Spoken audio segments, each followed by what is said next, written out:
বন্ধুরা, দেখো আমি আজকে রান্নাটা দেখাচ্ছি। দেখো তা কড়াইটা পুড়ে গেছে, ওল ভেজেছি। দেখো ওলের তরকারি করব। দেখো এগুলো বুঝতে পারছো, এগুলো ওল ভাজা না মাছ ভাজা। দেখো কত সুন্দর করে ওলটা ভেজেছি। এটা হচ্ছে ওল ভাজা। ঠিক আছে, কড়াইটা আমার গরম হয়ে গেছে। ওই ওল ভেজেছিলাম সেই তেলটাতেই আমি দিয়ে দিলাম একটু লঙ্কা, বেশি লঙ্কা দেবো না, আর অল্প, খুব তাড়াতাড়ির মধ্যে রান্নাটা করব। একটু পাঁচফোড়ন দিয়ে দিলাম, মেথি, জোয়ান, জিরে, মৌরি, কালো জিরে সব কিছু দেওয়া আছে। আর দেখো একটু পেঁয়াজ দিয়ে দিচ্ছি, আজকে একটু পেঁয়াজ দিচ্ছি, অল্প পেঁয়াজ দিচ্ছি। ওলের তরকারি বলেই নিরামিষ ওলের তরকারি ভালো হয়, একটু পেঁয়াজ দিলাম আজকে। দেখি পেঁয়াজগুলো একটু ভেজে নেবো। খুব তাড়াতাড়ি রান্না, আলু সিদ্ধ করা আছে আলুটা আমার। এই দেখো আলুটা সিদ্ধ করাও আছে। সিদ্ধ করা ওলের তরকারি মানে আলুটা যদি সিদ্ধ থাকে তাহলে কিন্তু ওলের তরকারিটা আমাদের খুব ভালো লাগে, খেতেও ভালো লাগে। আর কাঁচা আলু কেটে তেল দিয়ে ভেজে ওলের তরকারি করলে আমাদের বেশ ভালো হয় না, বেশ মাখো মাখো হয়, খেতেও ভালো লাগে। একটু তেজপাতা দিয়ে দিই, তেজপাতাগুলো অনেক বড় বড়। এই দেখো কেটে দিলাম।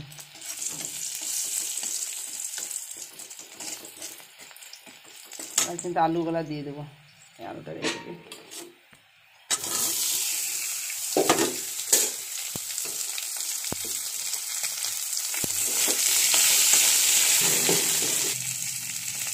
আলুটা ভেজে নিই।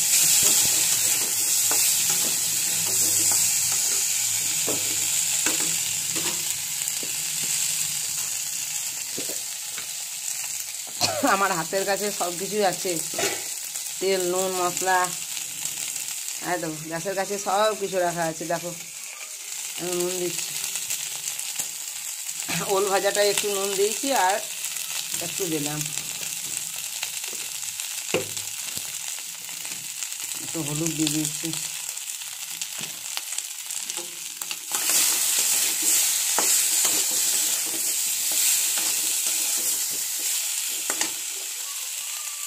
একটু তেল দিয়ে দিই আর একটু।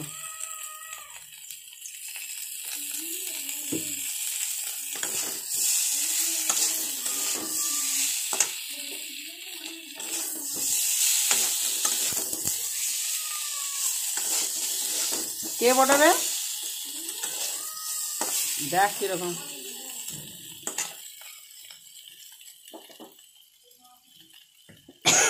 খুব ঝাঁঝ আসছে, কিন্তু এখন আমি কোনো মশলাই দিইনি, কোনো মশলা দিইনি। নুন হলুদ দিয়েছি, আর দেখো ওল গাছ দিয়ে দিলাম।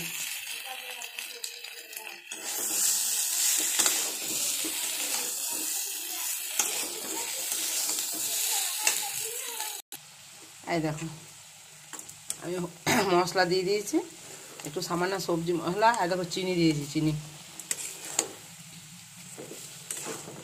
ওলের তরকারি খেতে খুব ভালো লাগে, খুব দারুণ লাগে, দারুণ।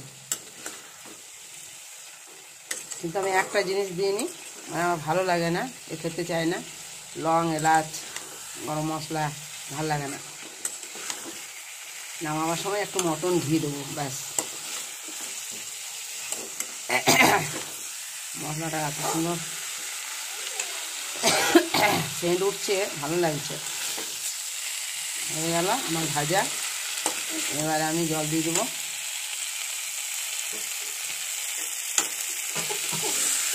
যাও যাও, নাকে লাগছে, দিদি রান্না করছে, খুব টেস্টি ওলের তরকারি। তুমি খাবে ওলের তরকারি?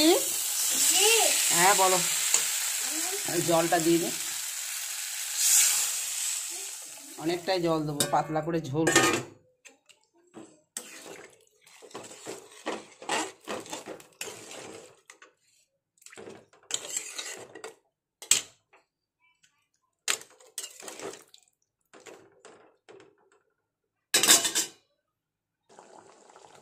এই দেখো আর একটু জল দিয়ে দিই, পাতলা করে ঝোল।